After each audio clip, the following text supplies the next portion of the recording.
Hey guys, Ryan here inside of SP's gym. Now, the workout you're going to see might be my favorite of the entire cycle, but it is day 3. So, if you recall, we had practice, then we did squats, then we had the weekend. So we had the first week, which is power week. Day 1 was hand and wrist. Day 2, elbow flexors. Day 3 are things more related to King's move, or pardon me, with side pressure and things on the table. So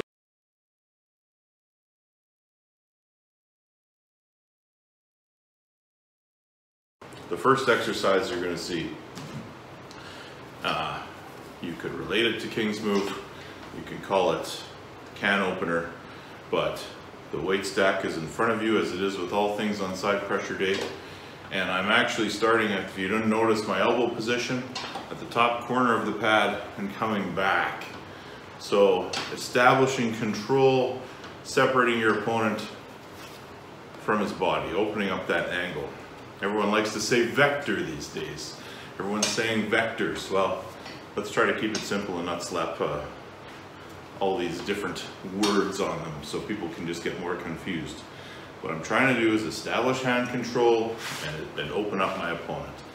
Now from here, then it becomes a pinning process, but the move is just this.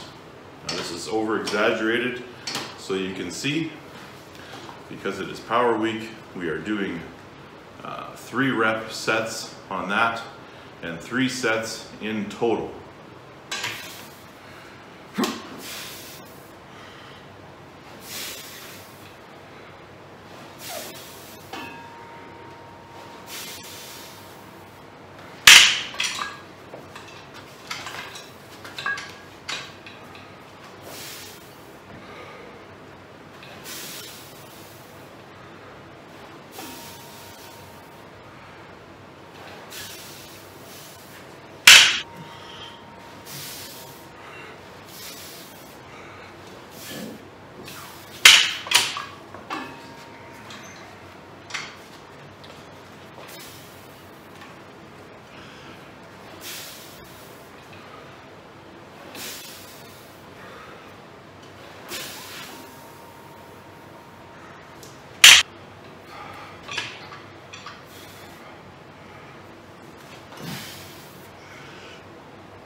Exercise number 2 is the high side pressure.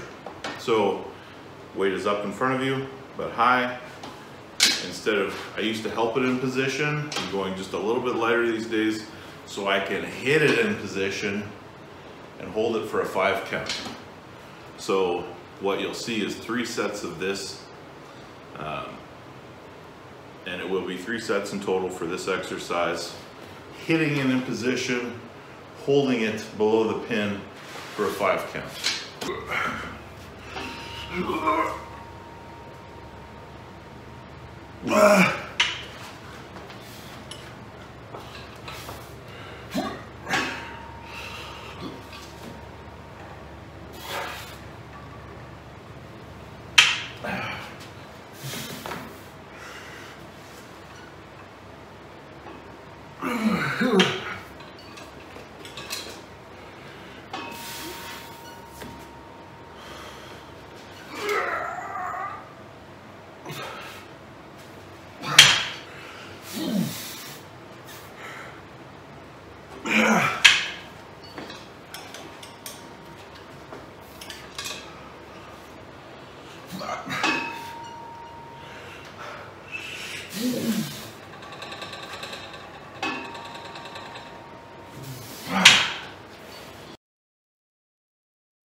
Exercise number 3 is low side pressure. So basically the same thing. You're on the table, You got the same handle, but the line of pull goes from up here to down here. So you're pulling it in, hitting it to the side, and holding it for a 5-second count.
Now, I've said before, I don't like to put weight directly to the side for a line of pull because it tends to, for me, be uncomfortable, cause injuries. I like to attack it from a bit of a different angle, and it seems to be working quite well. As I get closer to some upcoming matches, I might add something very light to the side just for some extra resistance in that direct line of pull because of an opponent that I may or may not have coming. If I know who it is and I can study their style, I will adapt my training slightly for that. And I do have some news coming up, but I can't talk about it yet. So that's it for this week, guys, and this concludes the Power Week. Coming up next week, you'll see the start of the volume workouts. So it'll be the same sequence: Monday, hand and wrist; Tuesday, elbow flexors; Wednesday, side pressure; and then the video after that, of course, is all the other stuff. Keep training, you guys, and I will see you on Thursday for some unknown video that I'm going to shoot with maybe an interview with an arm wrestler. Maybe I'll start tapping into some of these bottom 8 guys, seeing how they're all over the place anyway. I might as well jump on board there and bring one of them on the show. We'll see what happens.